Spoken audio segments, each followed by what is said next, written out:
Ada di sini bapak-bapak takut sama istrinya? Ada? Muka-muka takut semua sama istrinya. Dengar ini baik-baik, berhenti kau jadi laki-laki kalau takut sama istri. Ngamuk dia Ustaz, kenapa kalau dia ngamuk? Nangis dia Ustaz, enggak apa-apa dia nangis. Dia pecahkan piring Ustaz, kalau dia pecahkan satu lusin.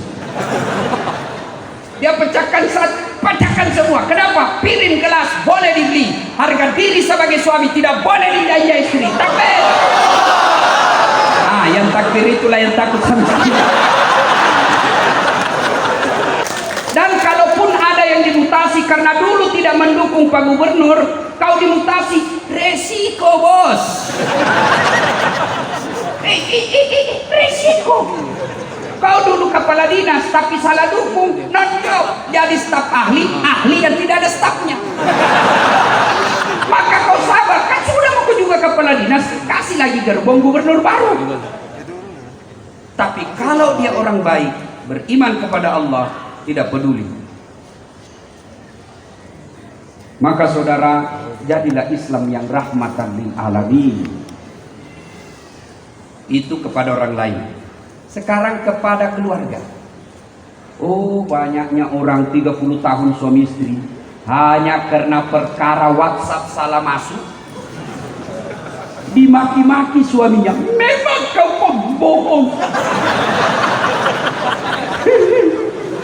Tidak kusangka. Kata suaminya, apa dek? Apa ini? Apa? Itu WhatsAppmu. WhatsApp yang mana? Itu. Ada lope-lope. Sayangku, jangan salah sangka. Ini salah kirim. Ini. Ibu-ibu semua, kalau sudah dapat kesalahan suaminya, nggak bisa dilupanya. Ini ibu-ibu nih ahli sejarah sebenarnya Pak. Sekali kita salah sampai mati diingatnya. Tiba-tiba salah, dia ingat yang 10 tahun yang lalu, padahal sudah tuntas 10 tahun yang lalu. Ibu tahu enggak 10 tahun yang lalu 2 periode masih diingatnya. Itu dulu apa dulu, sekira sudah tuntas 10 tahun yang lalu. Akhirnya apa dia katakan? Ceraikan saya. Sudah punya anak 3. Berdarah-darah suami membangun rumah tangga, bikin rumah, cicil bertahun-tahun. Dimilikan mobil, dicicil bertahun-tahun. Lalu hanya karena WhatsApp tahlak kiri, dia lupa semua kebaikan suaminya. Ingat, dalam Islam tidak kita kenal kemarau setahun hilang oleh hujan sehari. Islam adalah agama pemaaf. Bagaimana kita mau menjadi rahmatan lil alamin bagi orang lain? Bagaimana kita mau memaafkan teman kerja? Bagaimana kita memaafkan tetangga kalau sama pasangan kita aja kita tidak punya rasa pemaaf? Maafkan. Salah suami, maafkan. Kalau tidak mau maafkan, ingat lagi anak-anak kita yang sudah pada mulai gadis. Tidak bisa saya maafkan Ustaz, sakit hatiku, dendam sekali saya Ustaz. Bukan dengan cara mempermalukannya, tapi mintalah pisah dengan baik-baik.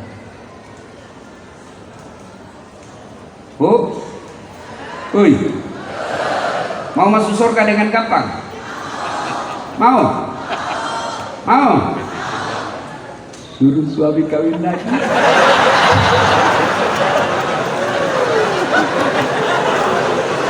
Ibu, banyak jalan menuju surga Ustaz. Memang banyak tapi macet. Salatullah salamullah ala ta'at Rasulillah. Salatullah salamullah ala Yasin. Poin kedua, Rasulullah Sallallahu Alaihi Wasallam suatu ketika ke masjid. Sampai di masjid dibuka sendalnya. Ada sahabat dia lihat sendalnya Nabi. Dalam hati Nabi, oh dia suka sendalku itu, dia senang sendal saya. Selesai sholat, Nabi tanya, kau tahu rumahnya si Fulan? Tahu ya Rasul, yang tadi lihat-lihat sendalnya Nabi. Didatanginya. Assalamualaikum warahmatullahi wabarakatuh. Dari dalam, waalaikumsalam warahmatullahi wabarakatuh. Itu salamnya orang Islam. Jangan kau singkat-singkat. Jangan seperti mahasiswa di Unhas, saya turun dari mobil dia bilang saja, Assalamualaikum. Assalamualaikum. Assalamualaikum. Kau kira ini SMS? Standar orang Islamin, Assalamualaikum, semoga keselamatan bagimu. Warahmatullahi, rahmat Allah menyertai. Wabarakatuh, berkah Allah menyertai. Tidak isinya doa. Maka kalau menerima telepon, jawab dan terima salam dengan sempurna. Assalamualaikum warahmatullahi wabarakatuh. Jawab, waalaikumsalam warahmatullahi wabarakatuh waridwan. 30 pahala kemuliaan bagimu. Dari dalam bertanya, siapa ya? Muhammad bin Abdullah. Ya Rasulullah, dia buka. Senang betul didatangi Nabi. Ya Rasulullah, ahlan wa sahlan. Selamat datang ya Rasul. Ada apa gerangan? Ini tadi di masjid saya lihat kau lihat-lihat sendal saya. Sepertinya kau senang ya? Ya Rasul. Baik betul sendalnya Rasulullah. Kalau begitu ada kesempatan buat saya berbuat baik. Dikasihnya. Silahkan kau. Dermawan. Saya tadi disampaikan sama Kabak Kesra ketika saya makan. Beliau katakan, bagusnya cincinmu Pak Ustaz.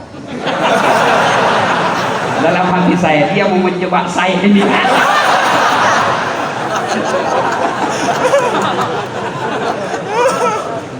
Bersedekahlah.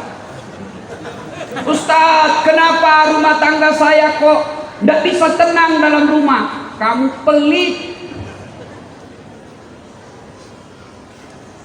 Orang yang pelit tidak ada orang senang.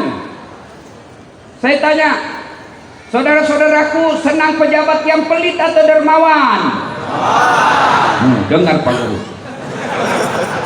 Senang anggota DPR yang pelit atau dermawan? Masya Allah. Senang tetangga yang pelit atau dermawan? Semua senang dermawan. Tidak ada orang suka orang pelit. Bahkan orang pelit sekalipun tidak senang sama orang pelit. Dan kok ke rumahnya pelit betul, padahal dia juga pelit. Maka bersedekahlah. Ternyata di sini, alhamdulillah, dermawan semua. Alhamdulillah. Ibu-ibu, halo ibu, woi, itu yang pakai cincin berlian. Kalau ibu meninggal, siapa yang pakai cincin berliannya? Siapa? Anak. Istri kedua.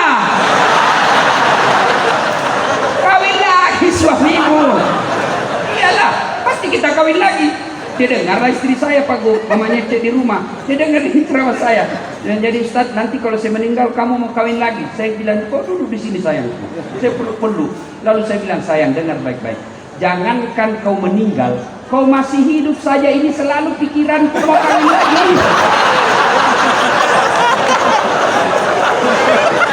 Bukan karena saya takut sama kamu, cuma saya takut ketinggalan follower.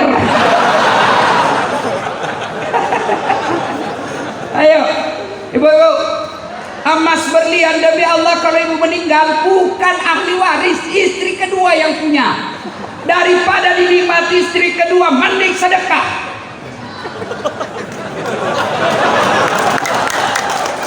Ayo, sedekahlah. Bapak-bapak yang sudah uzur, yang sudah muka-muka sakaratil maut, sedekahlah. Sedekah. Biasa kita salah menyikapi harta. Investasi. Apa? Ya, investasi. Ustaz, ada tanah di sana Ustaz. Ini Ustaz, 10 tahun yang akan datang 10 kali lipat harganya. Saya bilang, kau yakin masih hidup saya 10 tahun yang akan datang? Nah, ini otaknya otak dibingkai setan. Investasi Ustaz, 5 tahun yang akan datang di sini, ujung-ujungnya Pekanbaru, tanah sekarang masih 1 juta. 5 tahun yang akan datang 7 juta. Beli sekarang. Kau masih yakin 7 tahun yang akan datang masih hidup? Maka kalau kau mau yakin investasi paling real dan tidak bisa diambil orang lain, bangun kau masjid. Jelas investasinya. Ada duitmu sekarang, nikmati. Ada makan yang ada, nikmati itulah, makan itu. Makan yang enak-enak, nikmati. Selebihnya sedekahkan. Allah tidak melarang kalian pakai yang mahal-mahal. Allah tidak melarang kalian bikin rumah yang mewah-mewah. Yang Allah tidak senang kau bikin rumah yang mewah, tapi kau tidak pernah bikin rumah ibadah. Rumah mewahmu anakmu yang punya. Iya kalau anakmu nanti baik. Kalau tidak baik, rugilah kau. Ada orang tua sudah selayaknya bikin masjid, sudah selayaknya bikin musholla, sudah selayaknya bantu panti asuhan, sudah selayaknya menyekolahkan fakir miskin. Investasi. Sudah sekolahkan anaknya tinggi-tinggi, sudah itu dia kasih nikah, dia lagi yang ngongkosi. Sudah nikah anaknya, dibelikan lagi rumah. Sudah dibelikan rumah, lahir anaknya, cucunya, dia lagi yang sekolahkan cucunya. Dibelikan lagi mobil, cucunya dibelikan lagi mobil. Tidak salah, tapi bapak keliru kalau bapak tidak pernah bikin rumah ibadah. Iya kalau anakmu baik. Nanti anak yang kirimkan saya ketika saya meninggal, jangan harap. Kalau anak yang baik, anak kita baik, tapi takut sama istrinya. Apa? Sedekah bapakmu terus, bapakmu sudah mati, itu anakmu belikan mobil. Terpaksa tidak jadi sedekah buat bapaknya. Yang sudah meninggal. Ada di sini, bapak-bapak takut sama istrinya. Ada? Muka-muka takut semua sama istrinya. Dengar ini baik-baik. Berhenti kau jadi laki-laki kalau takut sama istri. Ngamuk dia Ustaz. Kenapa kalau dia ngamuk? Nangis dia Ustaz. Tidak apa-apa dia nangis. Dia pecahkan piring Ustaz. Kalau dia pecahkan satu lusin. Dia pecahkan semua. Kenapa? Piring gelas boleh dibeli. Harga diri sebagai suami tidak boleh dijajah istri. Takbir. Yang takbir itulah yang takut sama istri. Salatullah salamullah ala toha rasulillah. Salatullah salamullah ala yasin habibillah. Bapak-bapak, kira-kira kalau bapak sudah meninggal masuk kubur, apa masih ada bisa yang bantu kita? Pak Kapolda punya anggota dimutasi jauh sekali, pedalaman Riau, tidak ada sinyal, jalan jelek, menderita di sana. Masih ada pilihan? Masih ada pilihan? Masih Pak Jenderal. Apa pilihan? Pensiun dini, tidak ada urusan. Pegawai kantor gubernur salah pilih kemarin.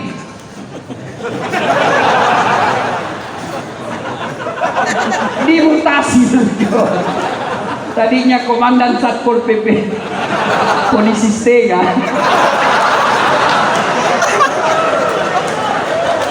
Enggak? Dimutasi. Masih ada pilihan? Masih. Apa pilihan? Tunggu 5 tahun selesai jabatannya. Tidak bisa menunggu, masih ada pilihan. Apa pilihan? Pensiun. Minta pensiun. Selesai. Saya merantau dari Tanah Bugis ke bumi Lancang Kuning sini. Ternyata tidak bisa cari nafkah dengan baik. Menderita saya di sini. Masih ada pilihan? Apa? Pulang kampung. Masih ada pilihan. Dunia menderita kamu, masih ada pilihan. Tapi dengar saudaraku, demi Allah, begitu kau masuk kubur, senang tidak senang, tinggal kau di situ. Tidak boleh kau keluar lagi. Begitu kau keluar, lari satu kampung kau. Dan pada saat itu tidak ada pilihan. Pilihan yang bisa menolong kita sedekahun jariyah. Bersedekah. Gimana saya mau bersedekah, Ustaz? Saya kan orang miskin. Sedekah, saudaraku, tidak selamanya duit. Sedekahnya Pak Gubernur, jangan kau selalu datang bawa proposal, nanti ditangkap KPK beliau. Apa sedekahnya Gubernur? Bikin perda yang mensejahterakan rakyat Provinsi Riau. Itu sedekahnya Pak Gubernur. Apa sedekahnya polisi? Jangan kau minta duit sama Kapolda, berapa gajinya? Apa sedekahnya Kapolda? Tertibkan lalu lintas. Potong kepalanya itu anggota yang nakal. Kata Kapolri. Bukan saya, Kapolri. Ayo, sedekahnya polisi bukan dengan dikasihnya duit. Berapa kasihan duitnya gajinya polisi? Apa sedekahnya? Menjadi pelindung, pengayom, dan pelayan masyarakat. Alhamdulillah, kita senang perintah Kapolri sekarang yang berupaya membersihkan tubuh Polri secara intern. Kita doakan mudah-mudahan Polisi Republik Indonesia semakin menjadi polisi yang presisi. Presisi. Kau tahu semua tahu? Ya. Apa sedekahnya anggota dewan? Jangan kau tidur ketika rapat.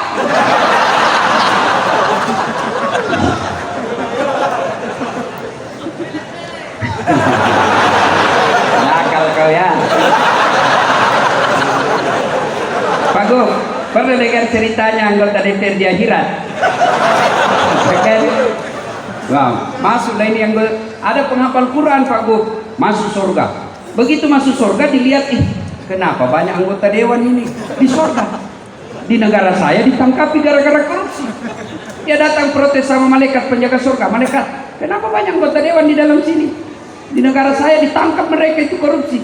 Dia bilang penjaga surga, tidak usah ribut, ini cuma reses.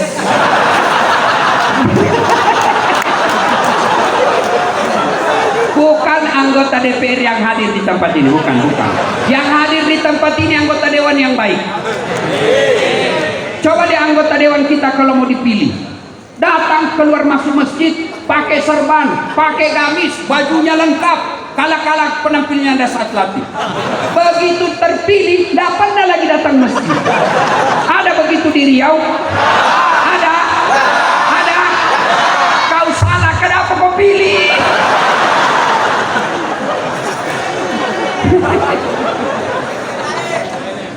Ada lagi cerita ini Pak Gub. Pak Kapolda, beberapa hari yang lalu saya ceramah di depan Pak Presiden di Kalimantan Selatan. Bapak Presiden yang terhormat, di depan pintu surga, ketika penghuni surga sudah mau masuk, tiba-tiba macet kunci.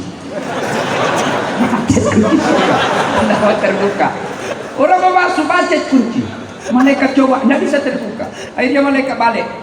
Ada yang bisa perbaiki kunci? Maju orang pertama, Ajinomoto, orang Jepang. Saya bisa perbaiki, cuma saya minta ongkos 3 juta. Itu apa 3 juta? 2 juta pergantian barang rusak, 1 juta biaya kerja. Oh begitu. Oh berdiri orang kedua, George, Amerika. Saya bisa lebih hebat dari dia, cuma saya minta agak lebih sedikit. Kata malaikat, berapa? 5 juta mas bro.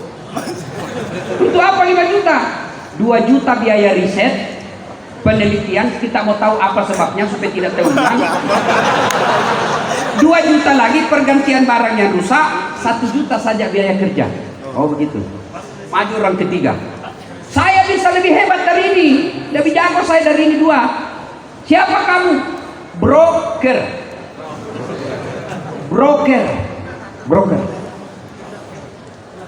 Saya minta 15 juta. Kenapa 15 juta? Lebih mahal. Kau apain 15 juta? Dia dekati malaikat, dia bisik malaikat, 5 juta untuk kamu,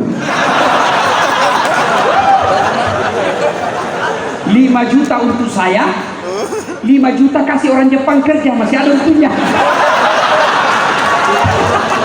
bahasa Indonesia langsung ditendang masuk neraka. Kok kira ini negara apa?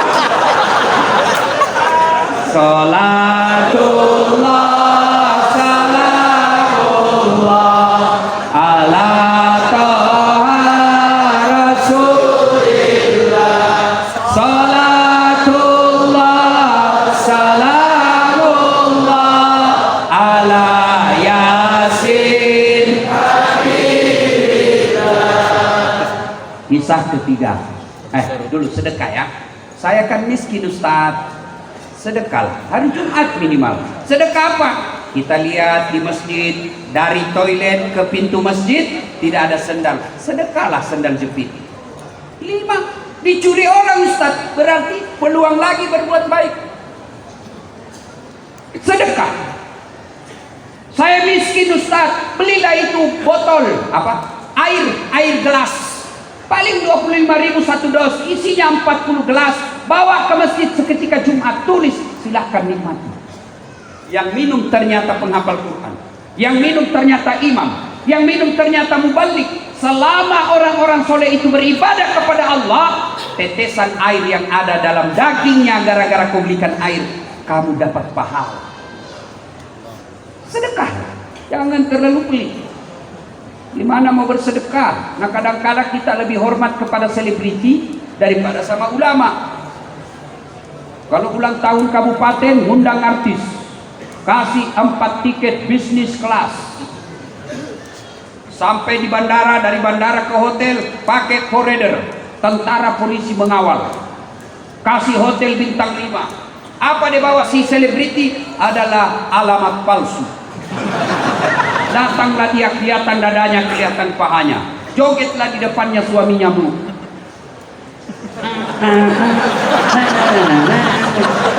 Enggak juga, dipegangnya kita pahanya, Pak, dikasih dia saja. Pulang kasih uang 100 juta. Sampai di Jakarta dia pakai siap duit kita yang 100 juta itu. Begitu cara kita menghormati para seleb yang hanya datang hura-hura. Tapi begitu Bapak mengundang penghafal Quran datang, yasinan di rumah, datang baca yasin, barasanji di rumah, Bapak jemput tidak, dikirimi Grab. Grabnya motor tua, satu sadelnya di belakang, tidak ada stang kakinya, tak gantunglah kaki. Hujan satu mantel kita berdua. Sudah sampai dek sedikit lagi Ustaz, tinggal 2 tikungan. Begitu 1 jam kita barasanji di dalam, sallallahu ala Muhammad, sallallahu alaihi wasallam, sallallahu. Begitu mau pulang kasih duit 50.000, dikusuk-kusuk pula. Kata suaminya, masa kau cuma kasih 50.000? Apa dia bilang istrinya? Ya sudahlah, tambahin pisang 2 sisir di situ. Kau ketawa karena kau begitu kelakuanmu. Kasihan ini, bagaimana anak-anak kita mau jadi penghafal Quran? Perlakuan kita kepada hafiz-hafizah tidak hormat. Alhamdulillah Provinsi Riau, kita hormat kepada Pak Gubernur yang mengirim anak-anak Riau untuk hafal Quran di Pulau Jawa. Alhamdulillah. Bagaimana anak-anak kita mau sekolah pesantren, temannya dilihat joget-joget di panggung, nyanyi, pulang bawa motor. Dia pulang baca-baca, berdoa di rumah, pulang bawa pisang. Dia bilang mamanya, enggak usah kau jadi ustaz, coba lihat itu 1 jam dia pergi cuma bawa pisang. Lihatkanlah ulama-ulama kalian, jangan terlalu pelit. Bapak, saudara-saudara sekalian, hikmah yang berikutnya. Nabi bangun sholat tengah malam. Tiba-tiba Aisyah juga bangun. Didapatinya Rasulullah lagi sholat tengah malam. Nah, Aisyah menunggu Nabi. Ternyata masih lama. Akhirnya Aisyah tertidur lagi. Bangun lagi Aisyah. Didapatinya Rasulullah masih sholat. Tertidur pula Aisyah. Bangun ketiga kalinya. Masih juga sholat. Nabi selesai sholat. Selesai sholat Nabi didatangi oleh Aisyah. Lalu berkatalah Aisyah, ya Rasulullah, Anda kan tidak punya dosa. Anda kan dijamin masuk surga. Kalau ibadah biasa-biasa saja, jangan terlalu panjang-panjang. Kata Nabi, wahai Humairah istriku, apakah tidak baik kalau saya disebut abdan syakura, hamba yang pandai bersyukur? Hikmah yang kita bawa pulang, ayo tingkatkan kecintaan beribadah. Alhamdulillah saya lihat kalian semua rajin dengar dakwah. Tapi semua tidak ada guna ketika tidak ada action ibadah. Pengetahuan belumlah sempurna kalau kita tidak lakukan dalam kehidupan sehari-hari. Ibadah apa yang mendesak kita lakukan? Satu, ketika ada masalah dalam hidupmu, berdoalah kepada Allah Subhanahu wa taala. Semua kita pasti punya masalah. Nih di depan saya semua muka-muka penuh masalah. Saudara-saudaraku kepala dinas, saudara-saudaraku pegawai ASN di kantor gubernur, kalian mau menjadi pejabat, tidak usah cari muka sama gubernur. Kamu sudah punya muka. Ada juga itu ASN kalau di depannya gubernurnya kan tidak punya harga diri. Ya Pak, siap. Santai mau bos. Biar gubernur senang sama kamu. Kalau istrinya gubernur tidak senang, tidak jalan kamu. Iya pastilah. Apalagi kalau istrinya Pak Gubernur, sudah saya tidak mau lihat itu nak buang. Pokoknya bulan depan saya tidak mau lihat lagi ada ini. Hancur kau, hancurnya. Daripada cari muka sama manusia, mending kau cari muka sama Allah. Ada anggota kepolisian di sini yang hadir, tidak usah cari muka sama jenderal. Jenderal ada pensiunnya, jenderal ada mutasinya. Kalau di depan Kapolda, mana ada anggota yang tidak takut sama Kapolda? Kira-kira kalau Pak Kapolda panggil ajudan, itu ajudan biar lagi tidur langsung lompat. Siap komandan. Coba, sehebat-hebatnya Kapolda pasti takut juga sama istri. Mana ada polisi tidak takut sama istrinya? Tidak ada orang jago depan istri Pak, termasuk dasar latih. Itu polisi, dia bilang polisi teman saya. Sebenarnya kami Ustaz tidak takut sama istri. Cuma istri selalu melapor sama istrinya komandan. Dan komandan juga takut sama istrinya. Daripada kalian cari muka sama gubernurmu, cari muka sama kapoldamu, sama danremmu, sama sekdamu, lebih baik kau cari muka kepada Allah. Gimana caranya? Berdoalah kepada Allah. Minta kepada Allah. Kalau Allah yang kabulkan doamu, tidak ada artinya kekuatan manusia. Saudaraku, kau mau sarjana, sudah sarjana mau cari kerja, jangan nyogok. Kau demo kiri kanan, jangan korupsi. Begitu kau sarjana mau jadi pegawai, kau nyogok. Apa hebatnya pegawai negeri? Nyogok kalian 100 juta mau jadi polisi, sampai 300 juta, sampai pensiun kau tidak bisa kembalikan uangmu itu. Mana ada pegawai negeri tidak ada utangnya di koperasi? Tunjukkan saya. Kenapa kau tahu? Saya juga pegawai negeri. Udahlah. Kau sarjana tidak harus jadi pegawai negeri. Kau sarjana tidak harus jadi polisi, tidak harus jadi ASN. Kau jadi pengusaha, kau jadi anggota DPR pun boleh.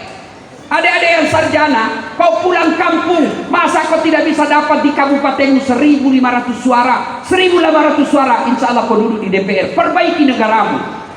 Jadi anggota DPR yang jujur. Kalau kau waktu kuliah kau demo pejabat yang korup, begitu kau menduduki jabatan, kau aplikasikan protesmu yang korup itu. Tidak mesti kau jadi pegawai negeri hanya nyogok. Saya mau jadi pegawai, boleh, tapi jangan nyogok. Minta tolong kepada Allah. Allah kabulkan, tidak ada yang bisa hilangkan namamu. Hakul yakin. Saya punya pengalaman, dulu dihilangkan berkas saya. Alhamdulillah, terpilih juga kalau Allah yang mau. Tak ada yang mustahil di sisi Allah. Berdoa kepada Allah. Sudah berdoa, belajar, tidak lulus. Percaya yang kau tempuh itu, yang kau minta itu tidak baik buat kamu. Tamat SMA saya daftar Rakabri, tidak lulus. Kenapa? Ceper. Tidak cukup tinggiku. Saya protes. Ya Allah, kenapa kau lahirkan saya dalam keadaan pendek? Kau tidak rugi jadi Tuhan kalau kau tambah 2 cm saja. Teman saya lulus Pak. Sekarang dia polisi reserse di Polda Sulbar, Sulawesi Barat. Pangkatnya 1 bunga, kompol. Saya lulus jadi ustad, pakai baret putih, dia pakai baret merah. Alhamdulillah dengan baret putih yang saya pakai, mulai baret hitam sampai baret merah, ku caramai kau semua. Termasuk Jenderal Bintang 2 malam ini pun caramai. Maka saudaraku yang tamat sarjana, kau ikuti proses penerimaan ASN, tapi jangan kau sogok. Cintai dirimu, cintai negerimu dengan tidak terlibat sogok menyogok. Kalian marah kalau ada pejabat korup, kalian marah kalau ada gubernur korup, kalian marah kalau ada anggota DPR korup, tapi kalian terima sogoknya ketika mau dipilih. Kalau kalian mau membutuhkan pemimpin yang bersih, jangan kau terima uang sogok. Coba kalau kalian mau, tidak ada biaya politik yang mahal, tidak ada beli partai, tidak beli kursi, tidak ada tim sukses, maka semua anak-anak Provinsi Riau yang cerdas bidang pertanian, yang cerdas bidang pertandangan, yang cerdas bidang kesehatan, mereka berlomba-lomba menjadi pejabat-pejabat yang cerdas dan bersih. Maka membersihkan negara kita ini, bermulalah kalian jangan terima uang pilkada. Kalian juga calon pemimpin, jangan kau sogok rakyatmu.